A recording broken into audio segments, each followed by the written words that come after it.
2020년 9월 28일 월요일 오후 점심시간입니다. 난 12시 23분을 지나고 있습니다.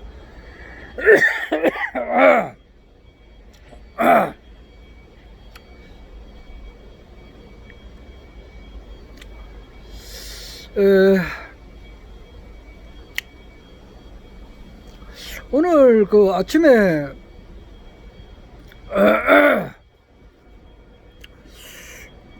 그저 8번 시내버스를 타는데 거기 저 영도 태종대에서 사상 그 역까지 가는 그 버스 노선인데 이 차가 조금 평상시보다 좀 늦게 왔어요.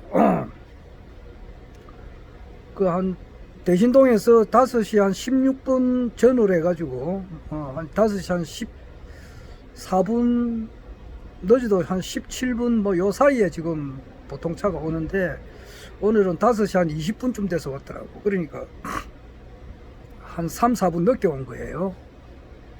그래 늦게 오다 보니까 경전철역에 딱 내리니까 금방 차가 떠나버리는 거야.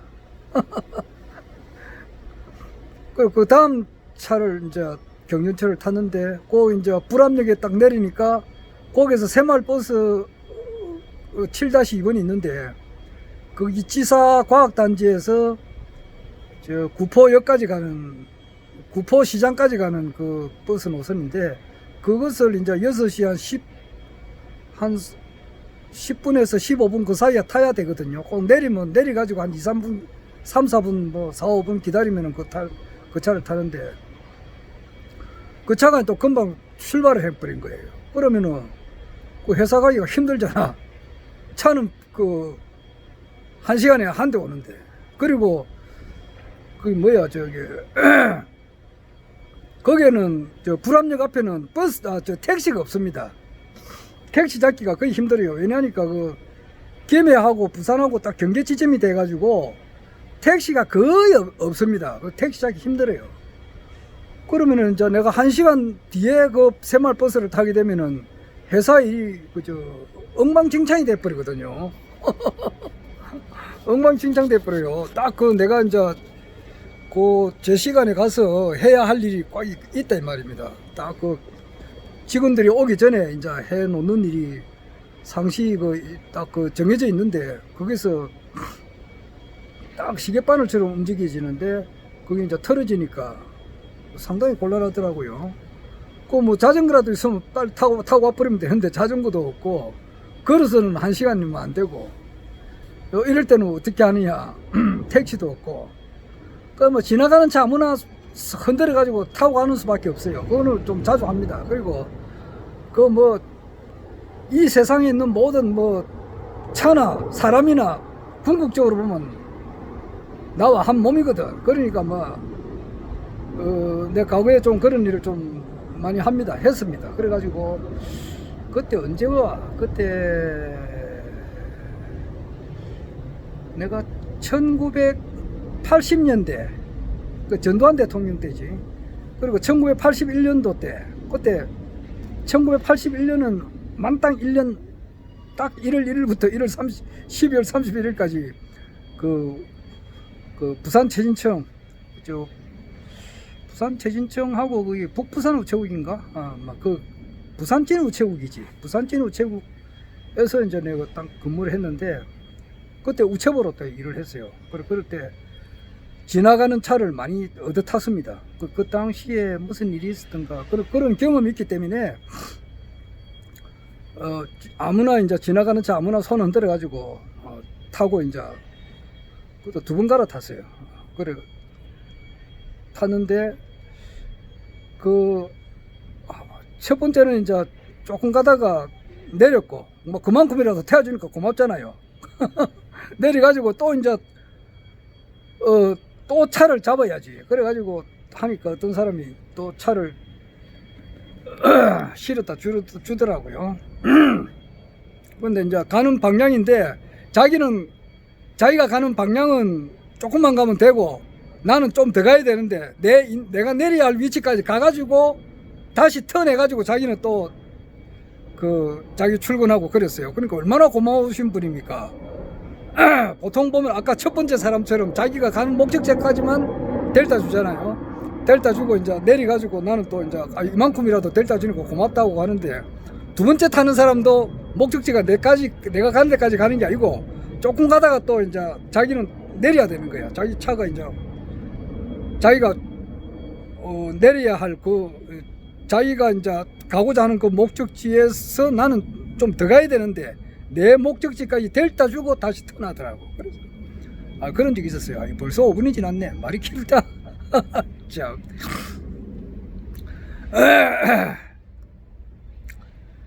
뭐 그런 일이 있었는데, 그래가지고 이제 내릴 때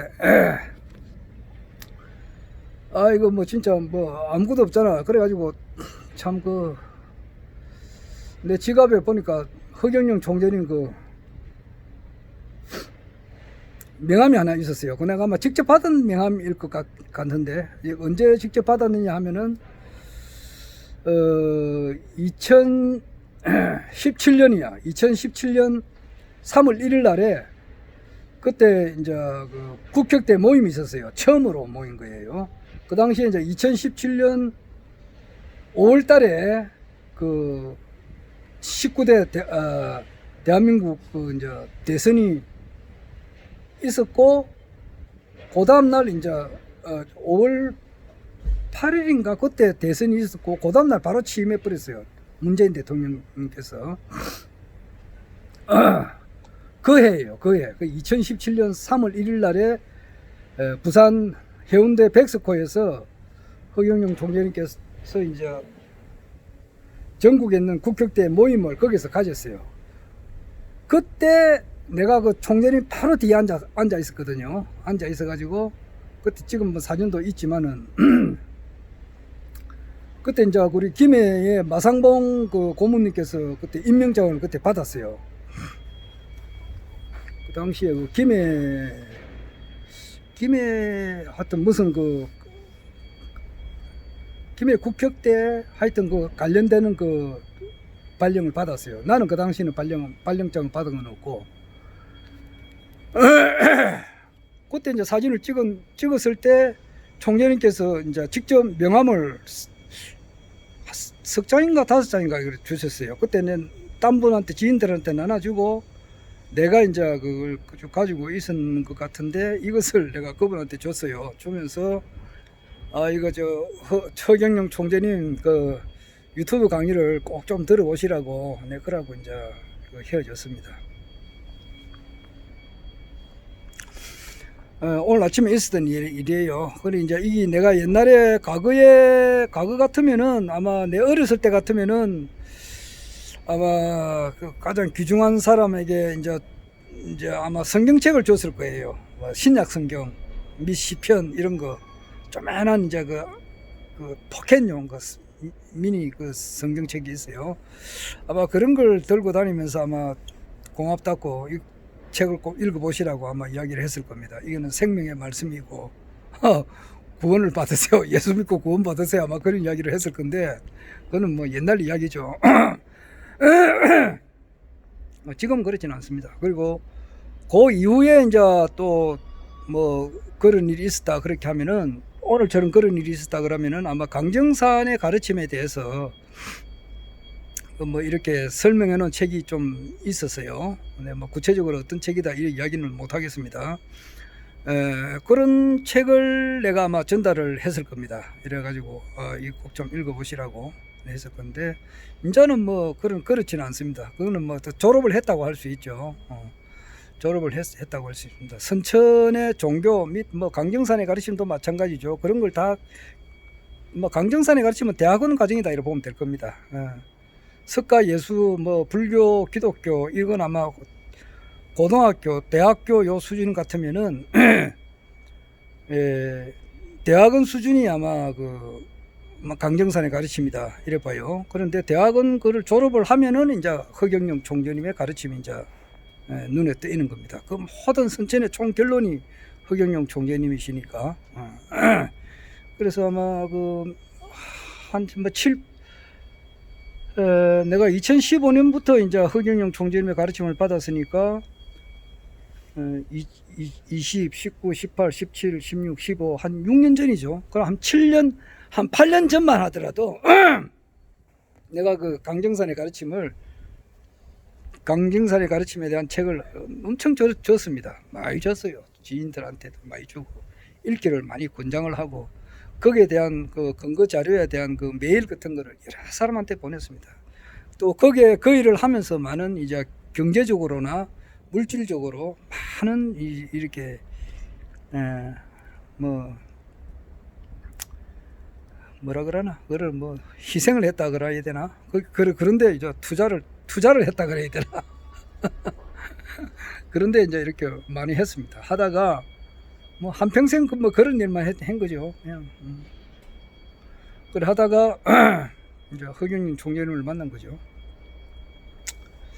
근데 지금은 이제 총재님의 명함을 주면서 유튜브 강의를 들어보시라 뭐 이렇게 이야기를 바뀌었습니다. 신약 성경을 아주 고마운 사람에게 내가 옛날에는 그렇게 그걸 드렸을 거고 그 다음에 이제는 이제 강정산의 가르침에 대한 어떤 그 책을 이제 전달했을 거고 지금은 그렇지 않죠. 지금은 이제 허경영 총재님의 유튜브 강의를 보시라 막 이렇게 바뀌었다는 것을 이제 알려드리는 겁니다. 강정산의 가르침이라고 하니까 참 말하기도 겁납니다. 참 진짜 뭐 그 강정산의 가르침에 대해서 무슨 말을 하면은 말이야 왜 도용을 했느냐 이렇게 하는 사람도 있어요. 야, 참 진짜 그래서 참 말하는 것도 참 진짜 겁납니다. 겁나. 참 그 추미애 장관님 뭐 두고 말이에요. 그 자기 아드님 그 뭐 별것 아닌 그거 가지고 말이야. 내가 볼 때는 그 아무것도 아니거든요.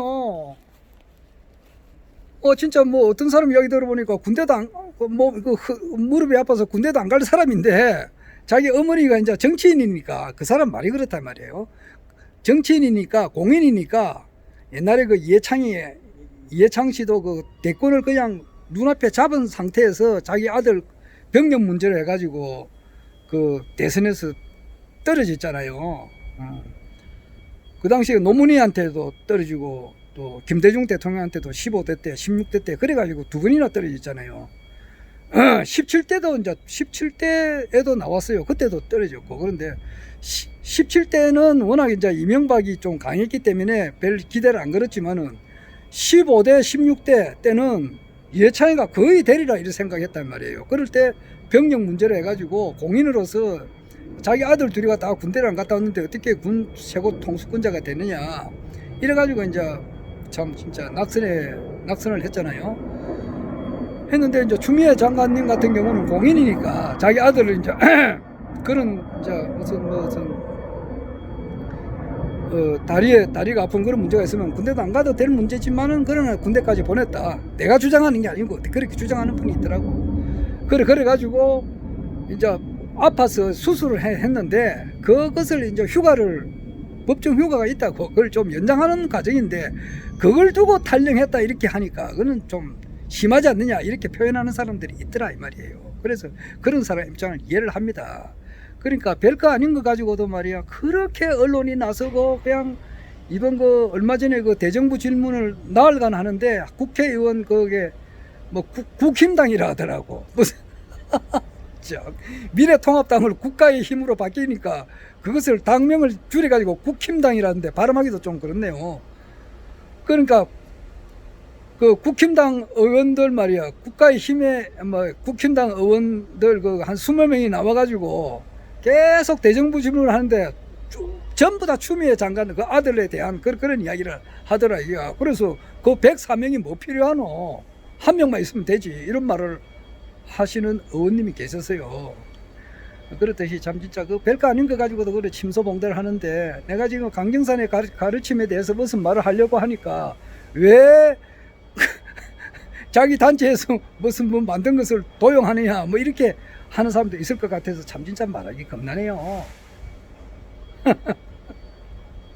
하여튼 간에 뭐 강정산이 직접 그랬는지 안 했는지 아마 그 대순정경이 그 이상호 씨가 쓴 대순정경에는 어떻게 남아 있는지는 모르지만은 최근에 이제 무슨 그 강정선의 그 생애와 사상에 대해서 어떤 적어놓은 그 글귀가 있어요. 거기 보면은 이제 그 사람 어떤 뭐 글귀를 두고 해석하는 사람은 뭐 다양하잖아요. 그래가지고 뭐 상실현판에 이제 상실현판에 대해서도 뭐 그 해석하는 사람이 여러 가지가 있어요. 그런데 그 상실현판이라고 하는 것은 애기판, 총각판 지나고 상실현판으로서 이제 이 세상 선천 세상을 마무리 짓는다 이런 말이 있어요. 그런데 이제 애기판은 1차 세계대전, 이제 총각판은 2차 세계대전이라 그러고 상실현판은 이제 뭐 어떤 사람은 그래요. 남북한의 이제 최종적인 그 남북 통일을 앞두고 하는 전쟁, 남북 간에 하는 전쟁이다. 남한과 북한과의 전쟁이다. 이렇게 해석하는 사람이 있어요. 나는 뭐 거기에 대해서 가타부타 이야기를 안 하겠습니다. 그런데 또 최근에 어떤 분들은 그래요. 저 상실현판에 미국과 중국과의 이제 이거 전쟁, 이것이 하나의 반갑습니다.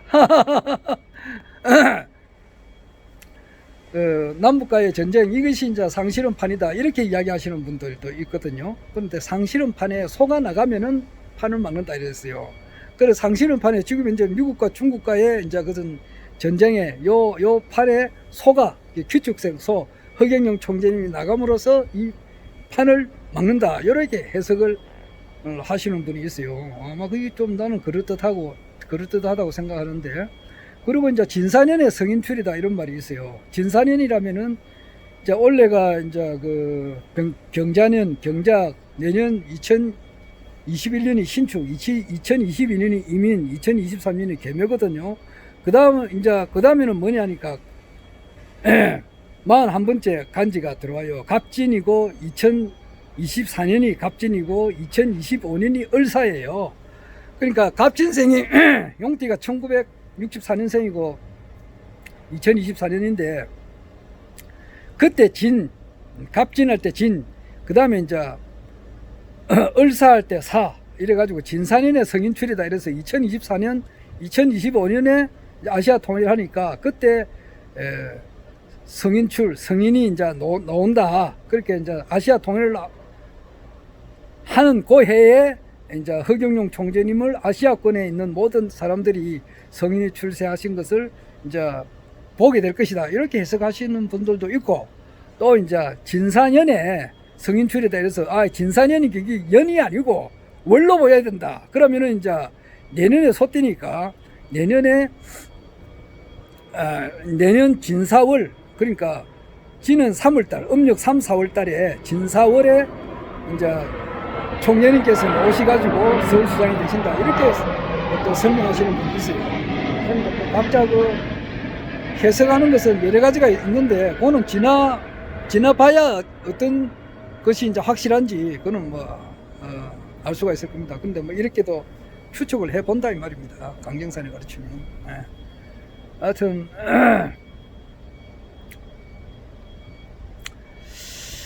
그리고 이제 뭐 하는 이야기가 제일 주제가 허경영 총재님께서 내년 해봐야 불과 남지도 않은 얼마나 9월달은 이제 오늘이 28일이니까 내일 모레 되면은 이제 끝나잖아요. 그러면 이제 딱 금년 2020년이 3개월 남았잖아요. 10, 11, 12 3개월 남았고 그 다음에 이제 내년 4월달에 총선이 있으니까 실제 이제 내년 1, 2, 3월 달로 볼 때에 6개월 정확하게 남은 겁니다. 6개월 뒤에는 이제 서울시장 선거가 있는데 요때 요 6개월 안에 상당히 이제 큰 변동이 있지 않느냐. 이제 어떻게 하면은 지금 이제 그 서울시장 선거에서 태풍의 핵처럼 허경영 총재님께서 등장하실 건가. 이게 참 진짜 뭐 역사는 하루아침에도 뒤비지는 겁니다. 내가 내 이야기하지만 유명한 스타들이 말이에요 한순간에 유명해지는 겁니다. 그러듯이 그런 것이 있을 겁니다. 아마 그 기본소득 문제로 해가지고 지금 원래 전 국민들이 이제 긴급재난지원금을 뭐 30만 원, 40만 원 뭐 이렇게 다 받았는데 한 사람도 빠지지 않고 거의 다 받았잖아요. 다 받고 이제 이번 추석에는 좀 선별해 가지고 받고 이러는데, 일단 국민들이 이제 이렇게 이제 국가로부터 이제 이렇게 재난금을 받는다는 것을 이제 이렇게 알게 됐다 이 말이에요. 그래서 이제 기본소득에 대해서 언론이 되고, 그 기본소득의 그 원조는 국민배당금을 30년 이상 이렇게 한결같이 주장하시는 이제 허경영 총재님의 공약이다는 것을 이렇게 이제 알게 된다 이 말이에요. 그러면은 이제 이 토론에서 지금 이제 허경영 총재님을 부르지 않을까, 또 이제 서울시장 후보가 되면 반드시 부르실 거예요. 그때 한번 대변화가 일어날 것 같아요. 물론 뭐 그 전에 이재명 도지사 그 같은 분이 이제 이렇게 뭐 공개적으로 지지할지 안 할지, 그거는 이제 차후 문제입니다. 될 수도 있고 안 될 수도 있고, 그럼 지지를 하든 안 하든지 간에 어차피 서울시장님은 되는데, 그 이제 과정에서 이제 공개 토론할 때 전 국민들이 이렇게 참 진짜 신선한 어떤 충격을 받지 않을까 이 생각이 듭니다. 여하튼 총재님께서, 허경영 총재님께서 서울시장이 되심으로써 그 다음에 이제 일단 차기 이제 곧 되치고 난 이후에 이제 정상적으로 해도 2022년 4월 7일에 서울시장 선거가 있고, 그 다음에는 1년이 안 가요. 대선은 2022년 3월 9일이다 이 말이에요. 그럼 11개월 이내로 또 대선을 해야 되는 거예요. 지금 보면은 그 뭐 국민의힘 국힘당에서는 불임정당이에요. 서울시장 후보 놓을 사람 없습니다. 최근에 그 김문수가 나와가지고 뭐 안 됐고, 뭐 홍정욱 씨라고 그 옛날 그 영화 배우 남궁원님의 그 자제분이죠. 그분도 지금 이제 사형하는 걸로 알고 있고, 그분의 이제 그 뭐 자녀분이 아마 마약 문제를 해가지고 좀 그렇죠. 그런 것이 있고, 하여튼 국민의힘에서는 별다른 후보가 없고, 민주당에서는 뭐 우상호라든지 뭐 보도에 그렇습니다. 박영선 같은 분이 있지만 별 그렇게 그 영향력이 파워가 그렇게 세진 않다 이 말이에요. 그렇다고 해서 뭐 이재명 씨가 뭐 또 경기도 도지사 하는 분이 그걸 그만두고 서울시장 하겠다 이건 또 아니잖아요. 그리고 이낙연 씨는 이제 뭐 곧 이제 그 내년으로 봤으면은 그 1년 뒤에 대선이 있는데 서울시장 나갈 사람은 아니잖아. 그러니까 민주당에서도 뭐 뜰뜨름하고 말이야. 뭐 국힘당에는 없고, 지금 이제 무주공산이라고 서울시장 후보가, 이때 가장 실력 있는 허경영 총재님께서 넣으셔가지고 TV에 넣으셔가지고 공중파에 넣으셔가지고 말이야, 이렇게 진짜 그 조성길님, 요즘 그 텍스트 시카고에 있는 조성길 박사님께서 요즘 통 안 보이시는데, 그분이 그런 이야기 하셨잖아. 이번에 2020년 4.15 총선에 국가혁명당에서 많은 의원들이 당선되고 말이야. 그래서 총재님으로서 국회에 들어가셔가지고 사자가 표하는 듯한 그러한 그 진짜 명연설을 듣고 싶어 했는데, 결국 뭐 그렇게 되지는 못했지만 그게 잠시 보류가 되는 거죠. 언젠가는 하시죠. 그런데 그런 사자가 울부짖는 듯한 그러한 음성을 이렇게 음성으로 국민들을 계도할 때, 국민들에게 알릴 때 전 국민들이 깨어나고 서울시 유권자 한 800만은 깜짝 놀랄 거예요. 세계가 이제 이렇게 확 국내가 디비질 거예요. 그리고 이제 거기 이거 뭐 4.15 부정선거에 대해서 뭐 조작선거라 그러죠. 부정선거라기보다는 조작선거에 대해서는 지금 뭐 민경우 의원이 가가지고 지금 뭐 이렇게 미국에서도 뭐 저명인사들을 만나고 지금 이래 있는데, 미국의 입장에서는 그래, 김정민 박사가 그래요. 미국의 입장에서는 미국의 국익에 맞게끔 그 모든 카드를 쓰는 거예요. 그런 것을 뭐 진작 알고 있지 않겠습니까? 그걸 왜 모르겠어요. 미국 뭐 CIA에서는 뭐 잠자는 사람입니까? 그건 아니잖아. 미국 CIA 직원들이 한국에 뭐 한두 사람 있습니까? 그 사람들 사이로 총선이 어떻게 됐다는 거, 부정선거했다는 거 모르겠어요. 민경우 의원이 안 가더라도 미국에서 뭐 벌써 알고 있지. 트럼프가 벌써 알고 있지. 그건 뭐 민경우 의원이 가서 이야기를 해야 트럼프가 알았겠느냐고. 그건 아니잖아요. 그건 알고 있지만은 그런 카드를 미국에서는 언제 쓸 거냐 이게 문제지. 이 카드를 바로 쓰게 되면은 바로 쓰게 되면은 이거 지금 이제 뭐 대한민국 뭐 그냥 완전 정권이 바뀌어 버리잖아. 안 그래요?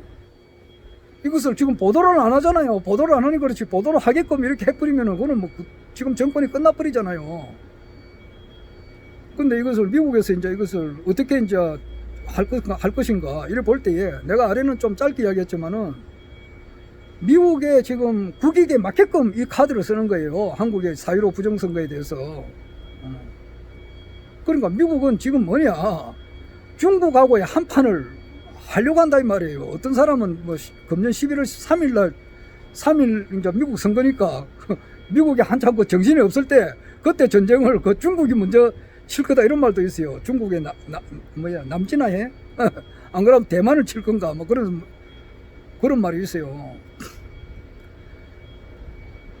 여하튼 그 미중 간에 이제 실질적인 물리적으로 이제 전쟁의 한판 뭐 그냥 그 뭐 눈앞에 있다고 봐야 돼요.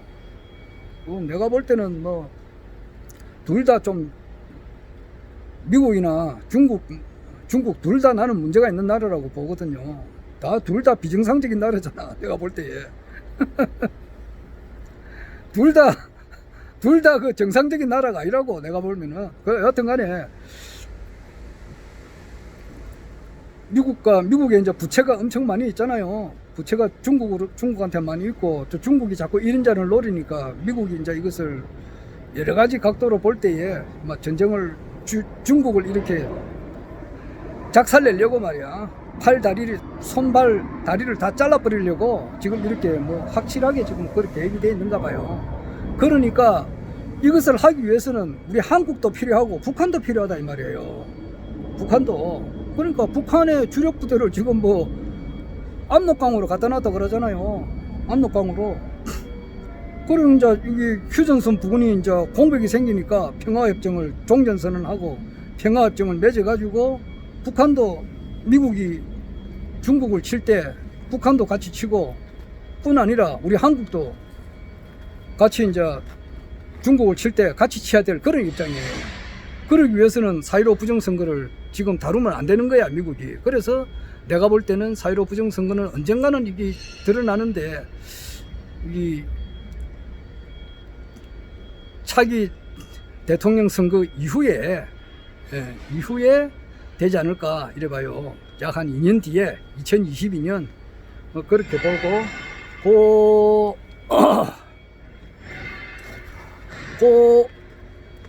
아이고.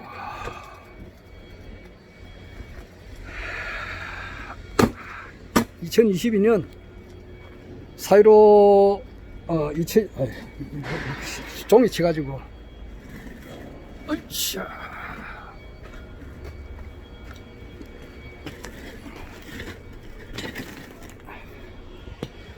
그러니까 그때 될 것 같고, 그 이전에 이제 공수처법이 아직 뭐 통과를 안 된 것 같은데, 공수처법은 그 우리 정치 읽기 그 박상훈님께서 이야기하시지만은 실질적인 그 법은 차기 대통령 허경영 총재님께서 쓰기 위해서 만들어지고 있다, 이래 보면 되는 거예요. 그리고 이제 그 대통령 되시고 난 이후에는 공약대로 반드시 그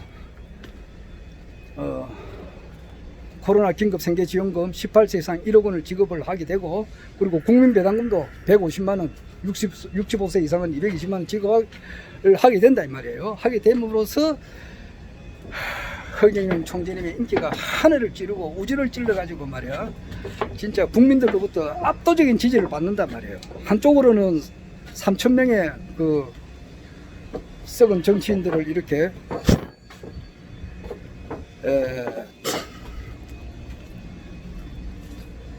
정치인 그 교육대에 잡아넣고, 한쪽으로는 코로나 긴급 생계지원금 18세 이상 이렇게 1억 원씩 지급하고 국민 배당금을 지급할 때 엄청난 그 지지를 받을 것이고, 그렇게 되면은 국가혁명당 공천을 받아가지고 국회에 나가, 이번 국회는 완전히 무효니까 그때 이제 4.15 총선의 실체가 드러나니까 재선거를 안 할래 안 할 수가 없단 말이야. 그때 국가혁명당 공천을 받았다 그러면은 뭐 김대중 대통령 시절 때 지팡이한테 공천을 줘도 지팡이도 국회의원이 되듯이 공천을 받은 사람은 누구나 다 되는 거야. 그래가지고 그 사람들이 썩은 법은 다 없애버리고 새로운 법을 제정하고, 나아가서 헌법도 없애버리고 새로운 헌법을 만든다 이 말이야. 내 이야기를 두 번째 하는 거예요. 그때는 JTBC나 세븐에서 말한 이런 국가혁명당 후보들의 잘못된 후보들을 바르게 못 보고 말이야, 잘못 보도한 거 일체 그런 보도를 안 하게 된다고. 지팡이도 국회의원이 되는데 말이야, 썩을 빠진 놈들이 잘못 보도해가지고 피해를 본 사람들, 이번에 국가혁명당 후보 나간 사람들, 그런 사람들 저는 다 그때는 명예회복이 된다 이 말이야. 이상!